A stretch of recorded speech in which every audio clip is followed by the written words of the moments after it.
SC 200. Overall objectives of an independent auditor and conduct of an audit in accordance with standards on auditing. Overall audit objectives. The overall audit objective is to find out whether financial statements in all material respects as per applicable financial reporting framework.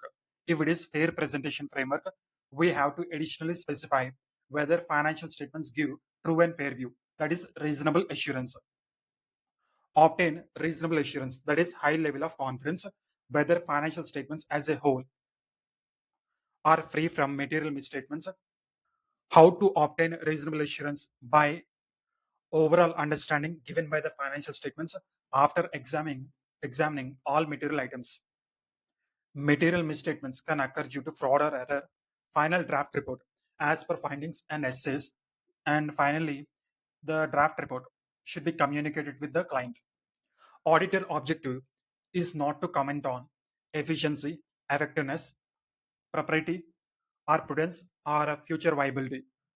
Law and regulation expand the objective of the auditor, like reporting on internal financial control over financial reporting, fraud reporting, propriety of transaction, as per Section 143, subsection 1 of Companies Act 2013. Case laws. Kingston Cotton Mill. As per Kingston Cotton Mill, auditor is not responsible to detect deep laid fraud. As per London and General Bank, it is not the duty of the auditor to advise whether transactions are prudent. Compliance framework, example is ISRO. Fair presentation framework, example is Schedule 3. Fair presentation framework focuses on users' understanding. Compliance framework focuses on compliance of transactions. Next, inherent limitations of audit. Inherent limitations of audit. Nature of financial reporting is one of the inherent limitations of audit.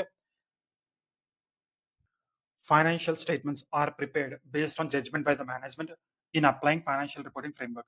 Further, it involves DRS, degree of uncertainty, or range of interpretation as subjectivity, which leads to inherent level of variability. Example, because of above, some accounting estimates are most affected. Auditor has to evaluate reasonableness, its amount, disclosure, quality of accounting practices, whether consistency, use of experts need to be checked, management bias needs to be checked. Second inherent limitation is nature of audit procedures, practical and legal limitation, management related limitation. Management has not provided information, or intentionally or unintentionally, management has provided misinformation. Next, sophisticated, designed, and concealed frauds done by management. Example, collusion, falsified documents. Auditor related, no power of investigation as such. Amount of evidence is persuasive rather than conclusive. Use of sampling. These are the limitations from the point of view of an auditor. Next inherent limitation is time and cost limitation. Expectation of users for reasonable time and reasonable cost. Delay reduces value. Auditor has to balance time and cost, hence has to do appropriate planning.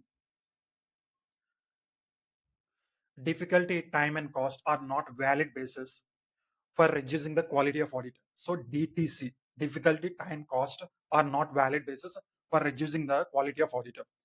See if there is any alternative procedures giving persuasive evidence. If they are available, then avoid audit procedure involving DTC, difficulty, time, cost. If there are no, then perform audit procedures involving DTC, difficulty, time, and cost. Next, potential effect of the inherent limitations of an auditor's ability to detect misstatements in certain areas.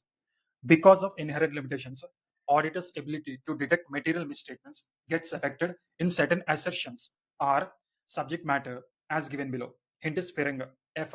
Fraud where senior management is involved or collusion to check existence and completeness of related party relationships and transactions, non-compliance of laws and regulations to identify events and conditions that may affect going concern. Relevant essays give specific audit procedures to mitigate this effect of inherent limitations. Next, ethical requirements and independence.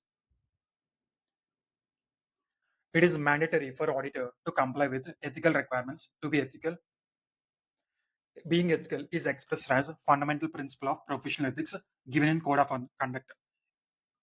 Code of Ethics issued by ICAI. There are five fundamental principles of professional ethics. In this OCBI: O, objectivity; C, professional competence and due care; confidentiality; B, professional behavior; I, integrity. Independence. Auditors should have independence of mind and appearance, both. It enhances ability to act with integrity, objectivity, attitude of professional skepticism.